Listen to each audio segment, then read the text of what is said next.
www.ogskiradio.com. The only reason why I do these interviews is for the off-the-air conversations I'm able to have. And if these walls had ears, they would get a lot of game, man. So shout out to Ali Handstyles up in here, and also for linking up everything. Earlier you were saying you had mentioned like the Born in East L.A.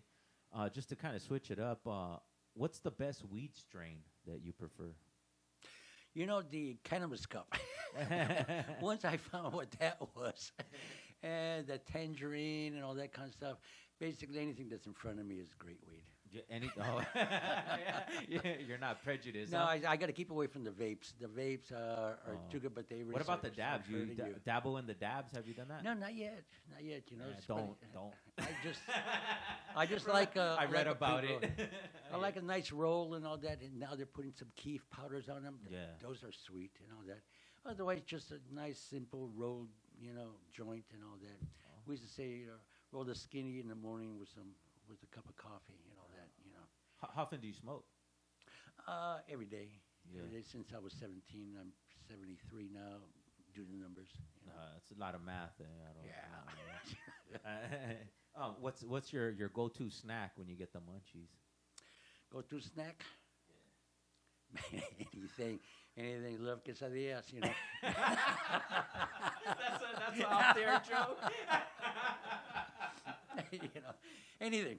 I usually have a bunch of fruit because I do have to watch my health because I still want to stay fresh because I still want to get out there and get up and kick young butt. There's still a lot of energy in me. That was a question. I try to stay healthy. That was a question I was going to ask later, but let's go into it. How do you feel like, and it is what it is. I mean, there's no really nice way to put it, but how do you feel like competing with these youngsters? Love it. For like gallery space, you love it. Yeah. Something. It was always kind of like it's up to the work. So I'm always competing with myself to make sure that I do good work. There in the beginning, I learned. They say, "Oh, I'm good on deadlines." I told myself that because I got behind or something like that. But and you try to rush it, it looks it. And then I realized once the painting's up in the wall, I go, there's some, I go, oh, I'm missing a line. Oh, there's still more. I kept on seeing more until I realized I'm never going to show a piece of artwork until I'm totally satisfied and then sit on the sucker for at least a few months to see what comes out of it. It's sort of like if you're a writer or if you're a painter or a drawer and then you draw something that doesn't feel good, comfortable, or you go away for it about a week or so, and then you come back to it and you see it with totally fresh eyes. All the mistakes are obvious. Yeah. The right words of what to write, the right colors. Or you got a better weed strain. Something hit.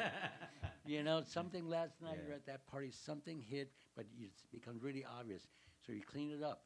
Wait a couple more weeks. You clean it up. How long does that take till that painting is somewhere you've never been before, somewhere where it's perfection, somewhere you end up in the beauty? The painting becomes the teacher. The painting starts telling you what to do.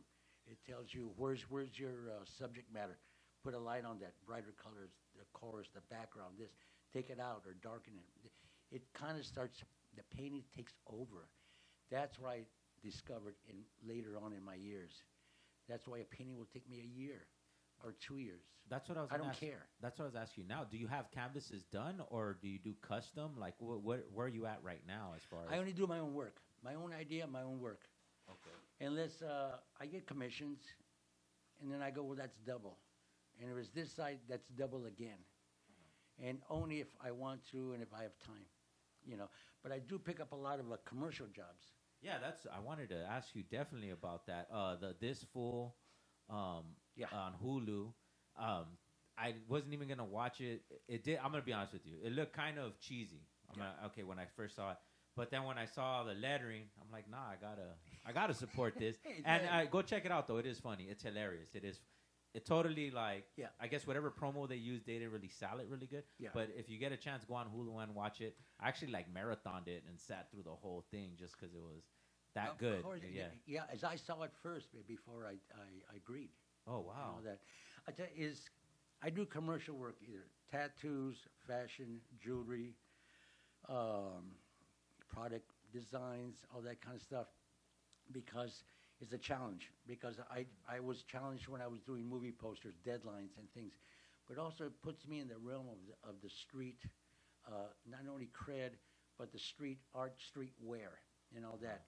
I love to see a young kid go by with my skateboard as much as I have a painting in a famous museum, because they believe in the work. I've always said the real value of art is when they believe in it. And once they believe, they'll reach around their back pocket and bring out their wallet. You know. How do those connections come about? Because we have the Hulu. I just saw the Sublime one you did, but we also have the LA Olympics for 2028. Yeah. How do those connects come about? Like, who's your agent? You know, LA Handstyle's your agent? Or? No, nobody. Email, Instagram. Well, give them give them it to them right now. So. They all come to me. Yeah. And then I pick and choose. Oh, nice. If it's like cheesy or something, if I don't like it or I'm just too busy, I'll pass. Oh, wow. And I've been cutting back on the commercial work. But, every time I get an email, somebody's got a good story. Recently, a young man who I've known and all that, who passed away just last year, and they're going to have an altar. They want me to come and speak. Or sometimes there's a rest in peace, do a T-shirt to put the poor kid or poor girl in the ground. There's some jobs that come to me that in front of me that I have to take. Yeah. If it's a person or a job or something, there's a lot of things that I have to do no matter what and all that.